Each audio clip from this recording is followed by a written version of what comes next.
A long time ago, there was a cruel and an arrogant king named Nimrod, who lived among the people of Babylon. He then received news about the future. One day, he commanded all of the predictors to gather at his palace and ask them about his future ruling. All the predictors were afraid to say the truth, but they also knew that they can't hide anything from the king because he will get furious and will punish them if he finds out. Azar was frightened. He stepped forward and said, "Your Majesty, this won't ever happen, but the prediction had showed that very soon a child will be born and he will destroy your kingdom. Then he will come and bring new teaching with him. By then, everyone will join and follow him." Nimrod became angry and roared with rage.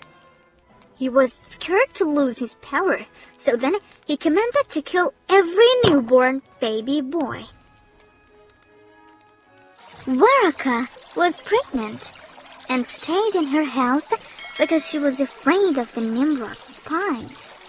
She made sure no one knew about her pregnancy. The time to deliver her child eventually came. Secretly, she fled out of the city and delivered her child, Ibrahim, in a cave. For days, Ibrahim's mother secretly brought over food and drinks for him. She also played with him and taught him about etiquette in life. During the night, she would place a big rock in front of the cave before she came home. When Ibrahim turned 7, his mother brought him back to the city. Ibrahim's father had then passed away. Because of that, his uncle Azar took over the responsibility to take care of Ibrahim.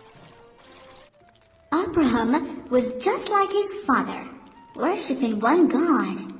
But Azar used to worship idols. Sometimes he brought Ibrahim with him to the house of the idols. The people of Babylon felt that every idol is a god that can help them. In return, they would bring foods and worthy presents with them so that their problems could be solved by the idols. Abraham asked his uncle, "Why do you worship something that is created by you? What can the idols do for you?" Azar didn't have a very good answer to his nephew's question. He said with fear, "Abraham, our forefathers and I have been worshipping these idols for years. You should know that if you want to worship other gods apart from these idols, I will get angry and punish you." Yet, Abraham never stopped believing in one God. It was a festival day. Everyone went up to a mountain out of the city for the celebration. Instead of joining the party, Abraham made his way to the idol house. With anger, he yelled to the idols, "Why aren't you saying anything? Why aren't you protecting the people?" The idols didn't answer anything. Abraham wanted the people of Babylon to realize and understand who they needed to worship.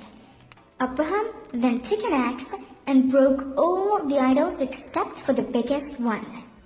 He placed the axe in the hands of the biggest idol and left. The people of Babylon returned back to the city after the celebration. When they saw the idols broken, they captured Abraham and brought him to Nimrod. One of the men said, "Your Majesty, I believe that he is the one who broke the idols. We know that he has something against our idols. Today, he also stayed in the city while all of us were out of the city celebrating the festival." Abraham said, There's an axe in the hands of the biggest idol. Maybe he is the one who broke the rest of the idols. Everyone knew that the idols couldn't talk or even move. They knew Abraham was right, but they still insisted on executing Abraham for his lies by Nimrod. Nimrod then commanded to throw Abraham in the fire so that no one can ever disrespect the idols again. The big fire lit it. The flames were so huge that no one dared to get nearer to it. The soldiers prepared a big catapult away from the firelight and then placed Abraham inside it. Nimrod sat at the top of the high tower to watch the execution of Abraham. The people were getting ready to watch the execution too. Abraham was calm sitting in the catapult. He was ready to be thrown in the huge flame fire. He slowly closed his eyes and said, "My one and only God, I put my trust in you by breaking those idols. Now, I only reach out to you to save me from Nimrod's flaming fire." With Nimrod's signal, Abraham was flung into the big fire. The people cheered. Suddenly, something strange happened. With God's will, the big fire changed into a garden full of blossom flowers. Everyone stopped cheering. They were shocked when they saw Abraham sitting calmly in his rose garden. He looked healthy and calm. Nimrod's eyes became wide open. As he was trying to hide away his anger, he said to Azar, "Look at how worthy and precious Abraham is in his God's presence." The people saw how merciful Abraham's God is. His God didn't leave his servant alone burning in the fire. Instead, he cooled off the big fire on him. They gathered around Abraham and asked him about his God. Then, they talked amongst each other. They said, "So Abraham's God is the one creating the sky, the earth, and us, the humans. Nimrod and the idols are nothing compared to the ability of Abraham's almighty God."